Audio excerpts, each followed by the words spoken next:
You don't choose who to love, because love, is a matter of the heart.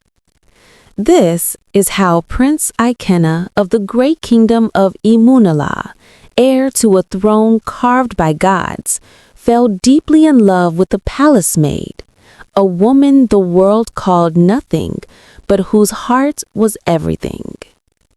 Welcome to Folktale Haven, the home of correct African stories. In the ancient lands of Imuna-la, where the sun kissed the rivers of gold, and the earth breathed the rhythm of warriors, stood a kingdom proud and rich in tradition. Here, men bowed to customs older than memory itself.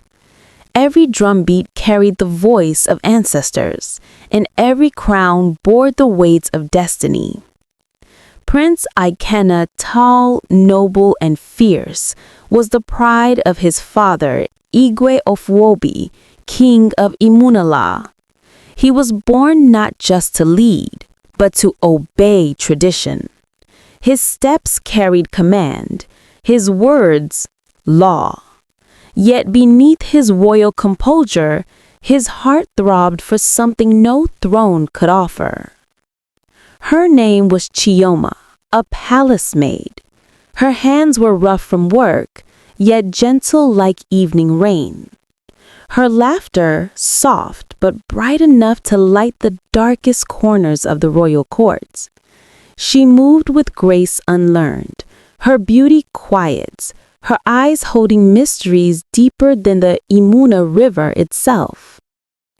One morning, as dawn brushed the palace walls with gold, Prince Ikenna saw her, kneeling by the fountain, washing the king's robes. For a moment, time froze. A prince and a maid, two worlds apart, bound by one glance. And in that moment, the son of the lion felt his heart bow to the daughter of no one. They met in secret beneath the old Udala tree, where fireflies danced like stars. Words turned to whispers, whispers turned to promises.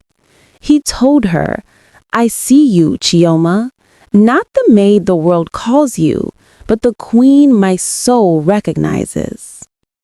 But love in Imuna-la was not without a price. News spread like wildfire through the palace walls. The elders whispered, the guards stared, the king heard. "Ikenna, you will not stain the blood of Imuna-la with the dust of a servant." But the prince stood tall, his voice calm yet trembling with fire. "Prince Ikenna, Father, love is not a stain. It is the only thing that makes us pure." The king's fury shook the throne room.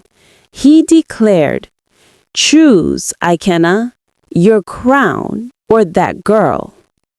Silence. A prince's breath against the weight of 1,000 years of tradition. And then, "I choose her." The court gasped, the drums stopped, the gods watched. In the dark of night, the prince was stripped of his title. Chioma was cast out of the palace. The lovers fled into the wilderness, through rain, hunger, and fear. They built shelter from palm leaves. They shared one meal between two hearts. But through it all, they smiled, because, even stripped of gold, they had something no king could command: each other. Still, the kingdom of Imuna-la began to tremble. Crops failed, rains ceased, the drums of the gods fell silent.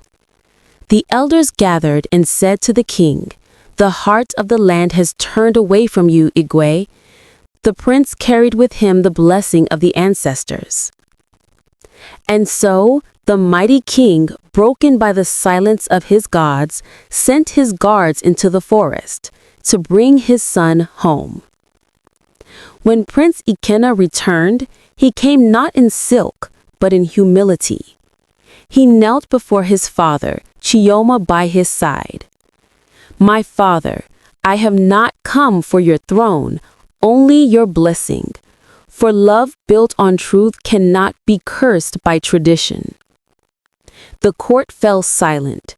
The king rose slowly from his seat, his eyes wet with the wisdom of time. Perhaps the gods test us, not to break us, but to teach us what truly rules a kingdom: love. He placed his crown upon his son once more and turned to Chioma. "You washed my robes, child. Now you shall wear your own."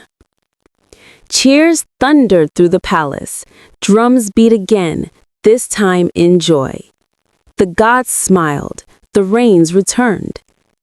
And so, in the heart of Imuna-la, love conquered the weight of tradition. Prince Ikenna and Chioma were wed under the sacred Iroko tree, as the sun blessed their union with gold. Years later, the people spoke of their reign, how the prince who chose love over crown brought peace to the land, how a maid became queen and taught a kingdom that true royalty lives in the heart. So remember, traveler of stories, you don't choose who to love, because love is not of blood or crown. It is of spirit, and sometimes, even in a world of kings and warriors, the heart writes the truest history. Do you like the story? Then give us a like, comment, share, and subscribe. My team and I put in a lot of work and resources to create this story just to entertain you. So please support our work and help us to grow by clicking on the subscribe button, like, comment, and share.